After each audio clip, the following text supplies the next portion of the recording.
Hello entrepreneurs, and thank you for joining another session of H&B Tech Webinars Project. Thank you our sponsors and supporters, Misty, MIT Israel, Mobixon, BeerTech, the YAC Young Adult Center in Haifa, and BIG in Boston. Today we have Talia Wolf from Conversioner. We're going to talk about mobile optimization and landing pages optimization. Talia is the CEO of Conversioner, and that's it. Let's enjoy it. Thank you, Talia. Thank you for having me. I'm happy to be here. Sure. As you said, we're going to be talking today about conversion optimization, and I am going to kind of do a drill down of the basics of landing pages.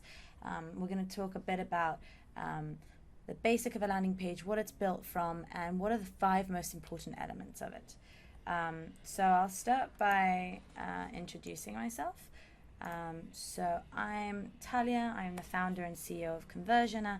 On the left-hand side, you can see what I really do, which is skydiving. And you may have seen some of my posts on Forbes or Kissmetrics, Unbounce, Business Insider, and others. Feel free to kind of tweet to me at any time and ask me any questions. I'm very happy to tweet to everyone. And you, of course, you can also reach out to my email, which is talia@conversioner.com. So to start off, we'll talk a bit about some numbers. So companies typically spend about $92 to bring customers to their site. But what's interesting is they only spend about $1 to convert them. So you put in a lot of effort and time into bringing traffic to your website, but what actually happens to it once they click on your ads, and what happens when they actually get to the site? So today, as I said, we're going to be talking about landing pages, and this is kind of a structure of a landing page. And the landing page is where people land on. So if you have an ad and someone clicks on it, or if someone's searching for you on Google and they click on any type of link, wherever they land on, that is their landing page. And that's where they start their whole user journey with you guys. And at the end of the day, there's a lot you can do in order to optimize that type of structure and what happens to customers once they land on your page. Because the first 3 seconds and the first few seconds that a person lands on your website or your landing page are going to make the biggest impact, and they're going to decide if this person is going to continue with you and become a customer or bounce. So we're going to be talking about the 5 elements. So one of them is of course the call to action.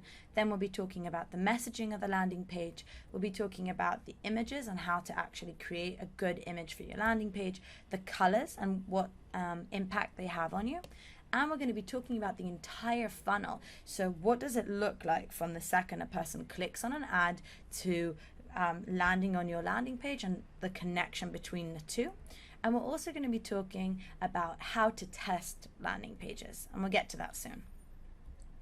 So to start out, we're going to be talking about call to action buttons, and that's basically one of the most important elements of a landing page, and it's where people click on.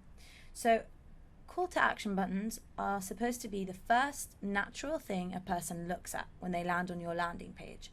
It needs to be bigger, it needs to be bold, and let's just talk about a few of the stuff. So one of the things that it needs to be is above the fold. Now, what this means regarding the above the fold is that you don't want people to be scrolling in order to create an action on your landing page. So you can see I've actually used Microsoft's landing page, and I've kind of put a red box around it to show you where the fold is. So the bottom red line is where this is what people see when they land on it. And anything below that red line, they have to scroll in order to see. So all the call to actions for buying this specific product of Microsoft require people to actually scroll down in order to buy them and in order to actually use them.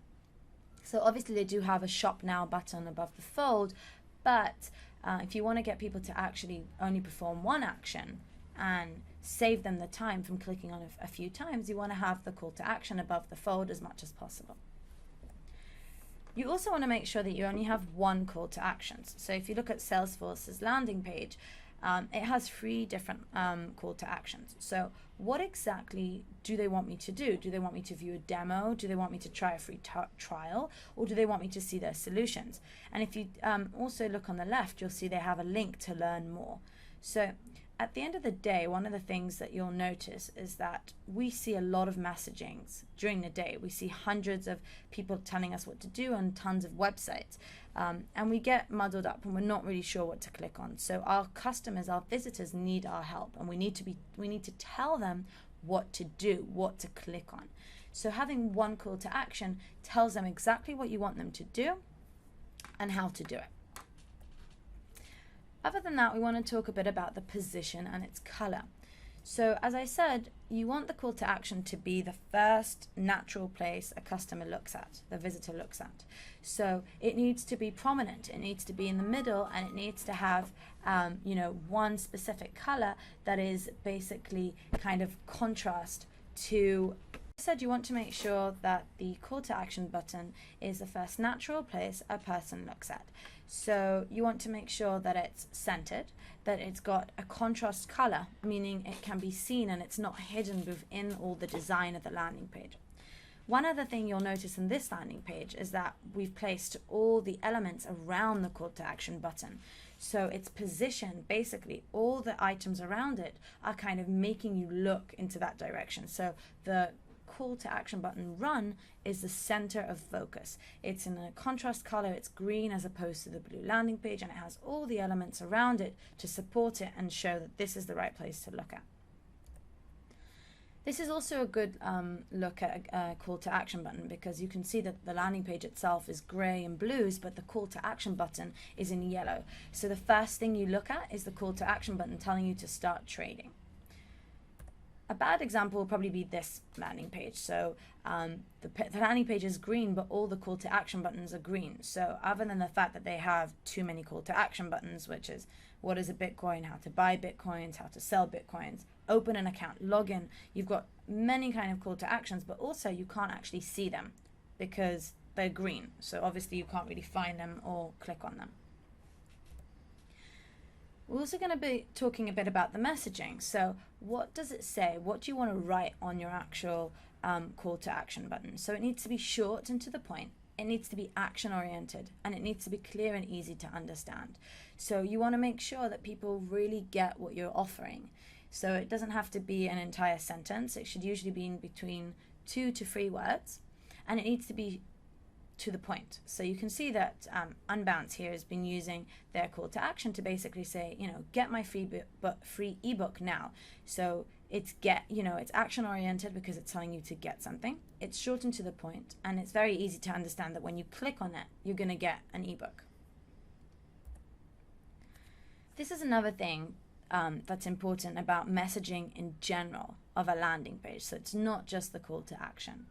You'll notice here that what Shutterstock is talking about is the 30 million images that they have on their on their product. So this is something that a lot of companies do today. They talk about themselves. They talk about how they are the #1 solution. They have the most. They are the best. They are the cheapest. They have better features, and on and on. And they talk about how they are better than others, which is okay, but it's not really talking to the customer, because what people actually care about as customers, they care about themselves and they care about what's in it for them.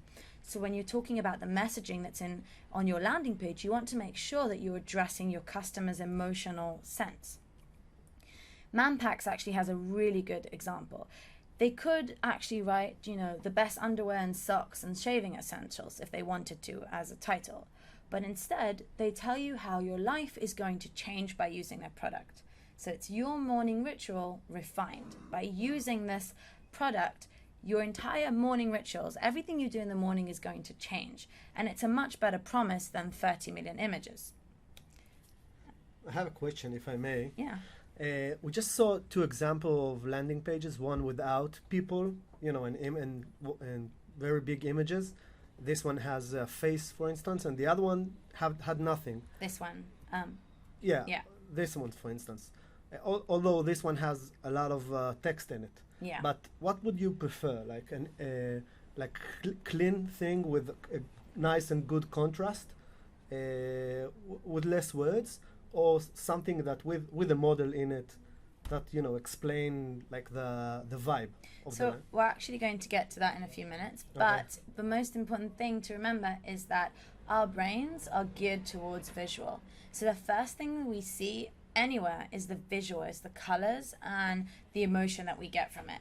So when you have landing pages like Shutterstock, as you said, there's a ton of text. So that's what you're overwhelmed with.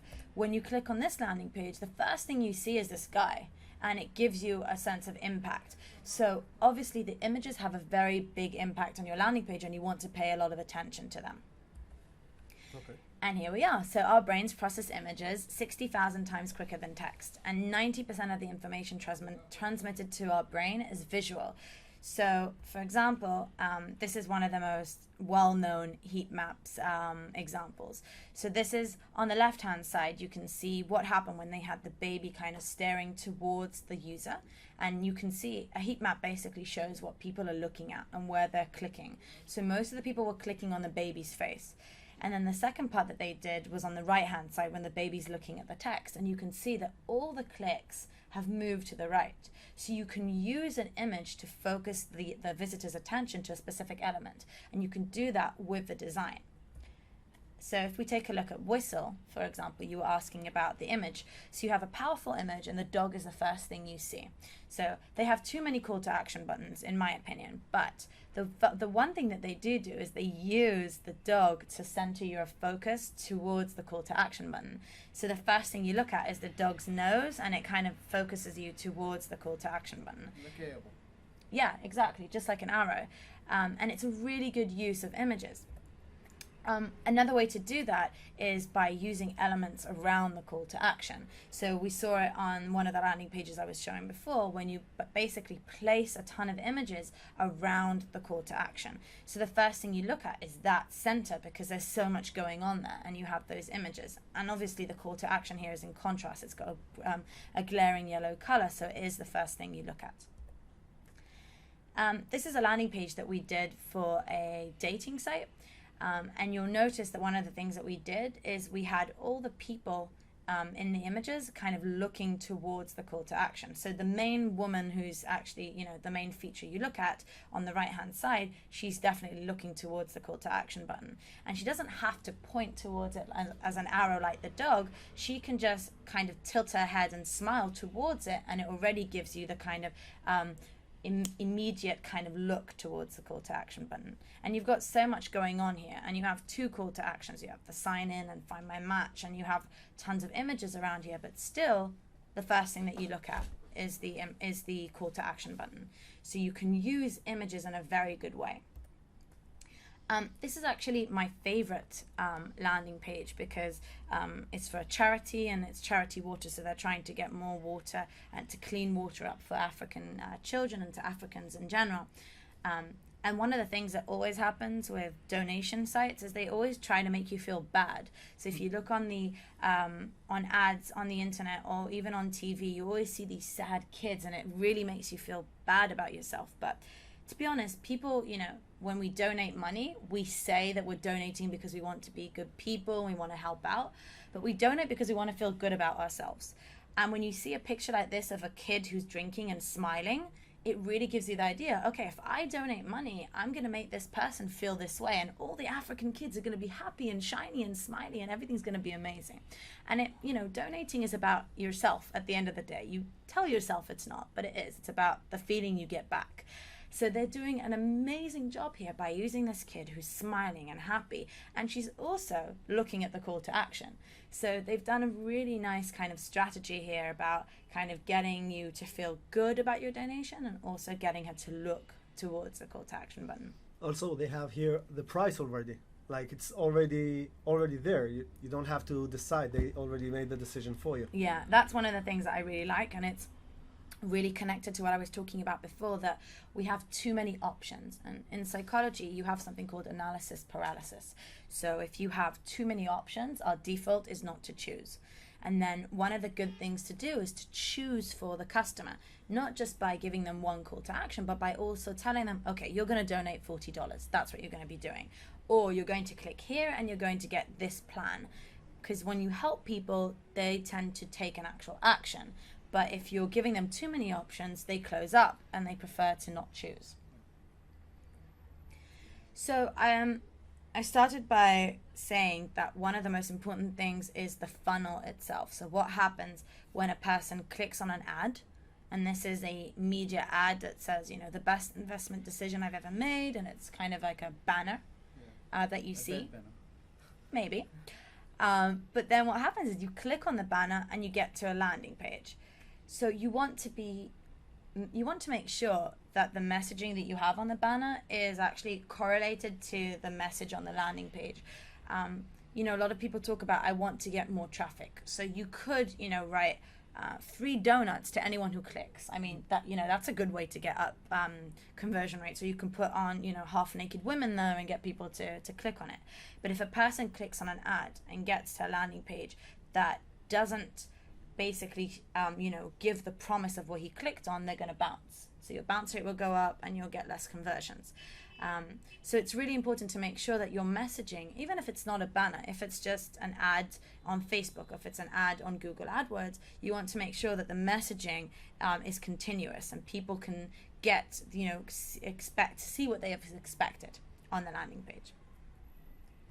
Great. So the next thing I want to talk about is actual colors.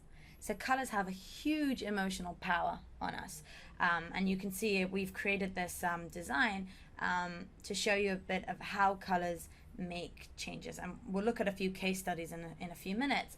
But you can see that green, for example, is associated with hope and growth and freshness. And red is associated with energy and passion and action. And that's why you'll also see a lot of food companies using the red color, because it associates with kind of taking the next action and quickly. This is from the Logo company, and I really like this design because it shows you how companies have been using the diversity of colors to kind of give you different emotions. So, for example, you know, companies like Dell and HP and IBM and Pfizer want to make you feel trustworthy. They want you to feel that you can trust them and that everything's okay and going to be fun and, you know, and trustworthy. So they use the colors of blue. And companies like Fanta and Hooters, for example, and Amazon want to make you feel cheerful and friendly and fun. So they use the orange colors. And it's really cool to see how companies use the colors. And then you can also see how some companies were not able to decide. So they just used a few, like Google, NBC, eBay, Microsoft and stuff. They just used a bunch of different colors. But also you can see a lot of food chains using the colors of yellow, orange, and red, like McDonald's, who use those colors, and Subway, to give you the idea of optimism. We're friendly, everything's fun and exciting and great, and wow, eat all our food and get fat. So that's kind of the direction that they go. So just to give you a few more ideas, men prefer bright colors and women prefer soft colors. So we call them milky colors here. And men prefer shaded colors and women prefer more tinted colors. Again, these all need to be A/B tested. So I'm giving you like all these ideas and things of how you should use stuff, but nothing is a 100% for sure thing. It's all about testing, and you want to make sure that you test these things to see what works better. And if we're talking about testing, then what do you test? When you do A/B testing, the most common thing to do is to take a landing page, duplicate it, and just change an element. We were talking about this a little bit before. So, for example, you take a call to action button and you have an orange one and a green one, and you see that the orange one won by 23%. But as I was saying, the biggest issue with these type of tests is that you don't really know why they work. So why did the orange button win, and what is the next step? And the most important thing in conversion optimization is being able to scale and learn and be able to take the test results and say, oh, I'm going to test the next thing, and now I'm going to go to this direction and continuously grow and optimize. So this is why it's really important to test strategies. And this is one of my favorite images that I found online, and it basically talks about what is your product. So usually you'll ask companies what their product is, and if they're selling shoes, they'll say, well, I sell shoes. Or, you know, if you ask someone who sells bicycles, they'll say, I sell bicycles, or I sell a great product that helps you create invitation cards or whatever. But that's not what you're selling. What you're actually selling is how a person feels. You're selling a better version of a person. So when someone buys something, they're not buying it because of their price or their features. They're buying it because they're buying a better version of themselves. They're buying it because it's going to make them feel cool. They're buying it because it's going to make them feel powerful or part of a community or loved, or there's so many different emotional triggers. You're not buying it because it's, you know, it has more, it's cheaper, or because it has a better sound than another boombox. You're basically buying it because of the emotion. Empower you. Exactly. So that's why when you're testing, it really is important to test strategies, to understand what is that emotion and why do people buy your products. Are people buying your product because they want to feel something specific? Do they want to feel a few things? What is the reason? And again, it's not your features. It's about the emotion. So I'm going to show you a few case studies to give you an idea of how we do A/B testing at Conversioner, and how we do our methodology, how we think about it, and why we test different things the way we do. So this is a landing page for a B2B company, and they do commission calculation solutions. So it's a kind of a, you know, when you think of it, kind of a boring product, you know, not a very interesting one. And B2B companies don't tend to have a lot of traffic, and their products are usually quite expensive, and it's quite hard to get people to leave their leads and actually turn them into a paying customer. And one of the things that I always get from B2B companies is that, well, you know, B2B purchases are not emotional at all. They're for a company. But it's actually exactly the opposite, because when you're buying for a company, whether you're the CEO or whether you're a manager within the company, there's a lot of pressure on you. There's pressure on you to to show your boss that you've chosen an amazing product, to find a solution that that your colleagues won't get pissed off with you, that the fact that you're kind of bringing in a new product, and to actually bring a good product that will help you and make your life easier. And it also costs money, and you have to go up to someone and say, listen, you know, let's spend this money. So there's a lot of calculations that you need to make.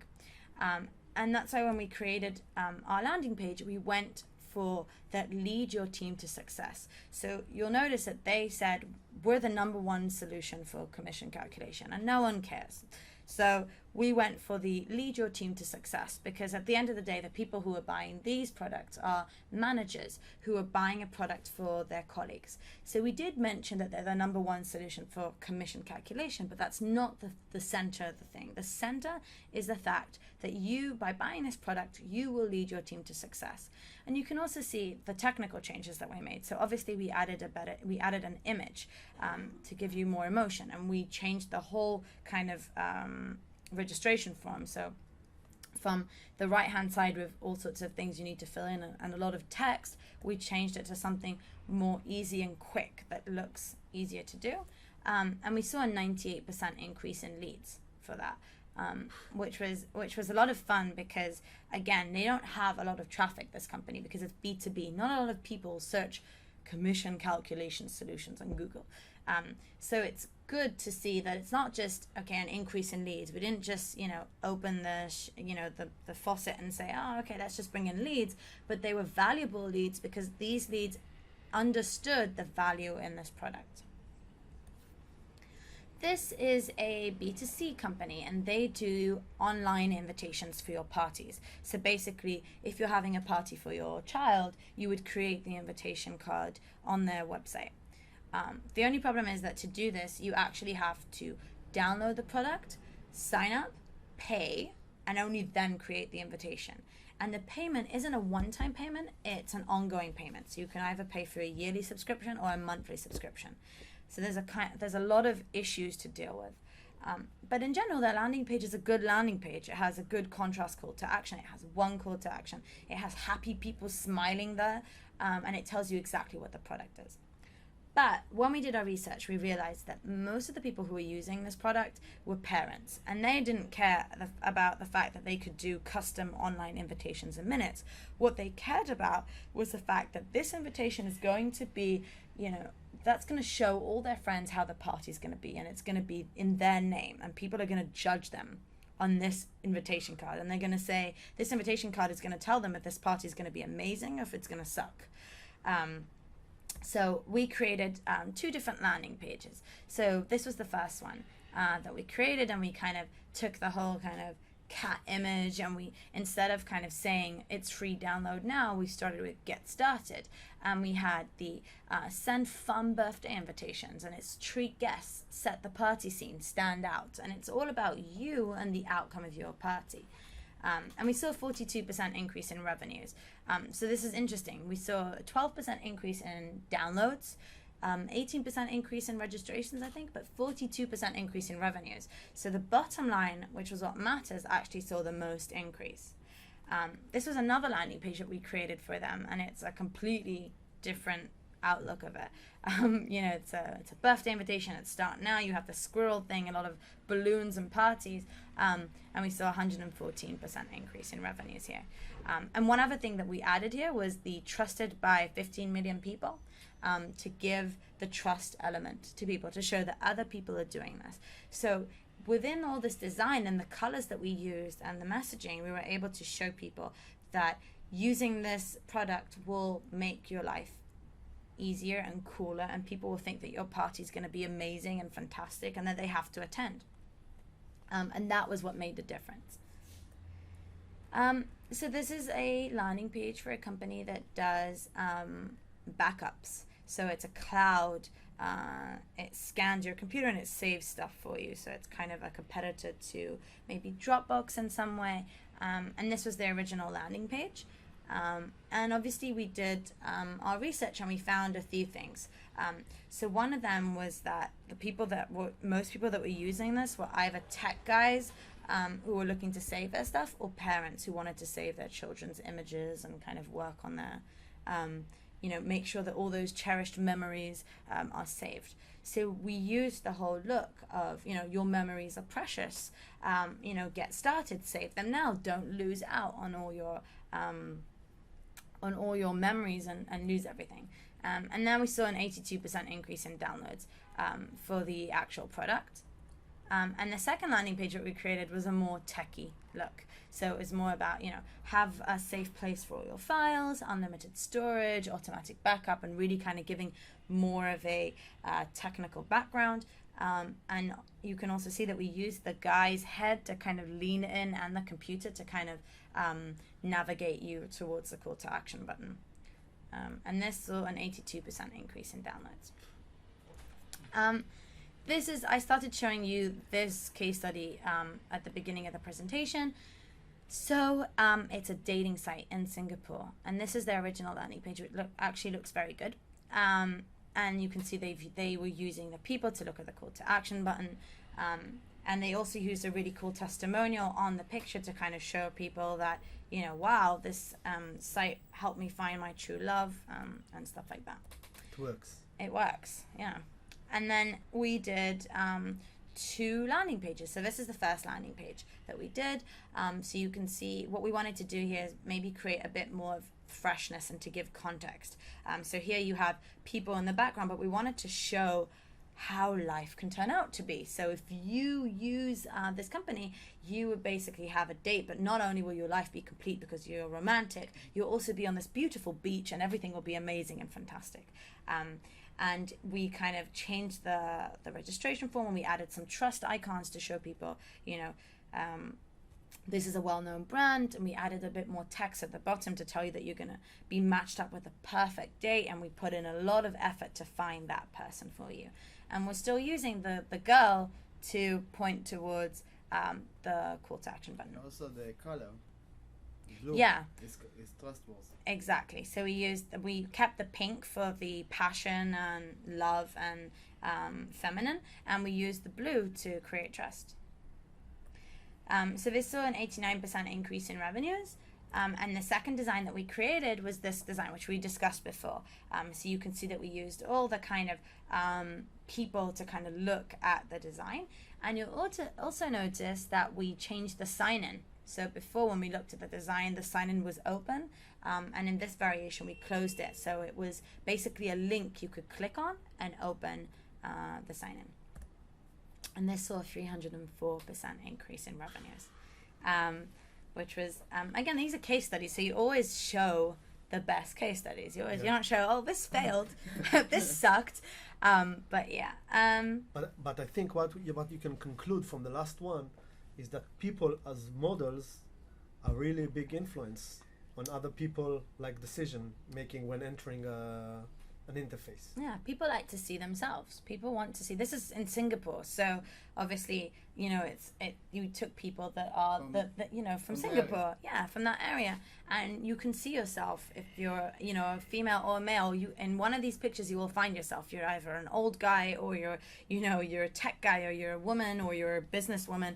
You can find yourself in so many places in this image, and it gives you the idea that anyone can find a match, and also that there's so many people out there, so we have a ton of matches for you, and we will find the right person for you. It's a big problem in Singapore and China. Yeah? Singles. Yeah. The matching, it's actually a big thing, because I was recently in China, and one of the things is that your mother, it has a very big influence on you, similar to the Jews, I guess. No, but to us Jews. They're only child. What? Yeah. but they're only children, and their parent has a very big decision in who they marry and where they work. So you have to actually impress the parent too when kind of choosing your mate. It's a culture. Yeah, exactly. So this is Amaze, which is a fantastic company for creating presentations. I don't know if you've used it before, but you really should. They have a really great platform. Daniel Glickman. Yes, Daniel Glickman. He gave us a lecture 3 months ago. Oh. Yeah, approximately. Perfect. So, yeah. So we worked with them about 2 years ago. This is a case study from about 2 years ago, and this was their original landing page / homepage that they had. Today it's actually completely different, but it's pretty cool. They have like the Madman thing within the design. Yeah. And they have like the sign up and the login, and we went in and we did our research, and we found, again, 2 types of customers. One is the more tech savvy that wants to impress. So they've had enough of PowerPoint. They've been using it for so long, and they're constantly creating presentations. They've had enough of it, and they really want to do something that will make them stand out. And the second kind of audience are people who just can't figure out presentations and PowerPoint, and it's just so annoying, and how does it work, and what do we do? And so it's 2 kind of different targeted audiences, and we had a lot of traffic coming in from the same place, and we created 2 different landing pages. So this was actually for the tech guys. Finally enjoy creating presentations. It's fun, it's fast, it's easy, and it's free, and minimal. Exactly, and you have this guy, and the arrow you can see was kind of moving. It was a GIF, so it's pointing towards, put in your email, so it's giving the attention towards the sign up, and 100% better than PowerPoint, and it's kind of, in your face, it's just, you should use us if you're tired of PowerPoint and you want to find something that's fun and easy and fast, you should be using Amaze. And this showed 117% increase in registrations, which was really cool and really enjoyable. But we also wanted to work on the other audience, and one of the other things we wanted to do is not just get registrations. We wanted people to create presentations. So the second design that we created was this, and this was, we call this, we basically took it out from their logo, and kind of made the whole peacock thing around the call to action. So this is, you click on the get started, it turns into your email and password, And it's sort of like, oh, that's not right. It's sort of like a 300 and something % increase in signups, but more importantly, so 104% increase in presentations. So people were not just signing up anymore, they were also creating more presentations. And that's one of the biggest issues that companies have today, is that you get people to take the first step, but they don't take the second and third step. So by kind of creating a more emotional, strategic approach to the landing page, we were able to increase the amount of people who create presentations. So this one had 300% more as well. It had like the other one? 300. It had 300% more signups, but 104% more people who were creating presentations.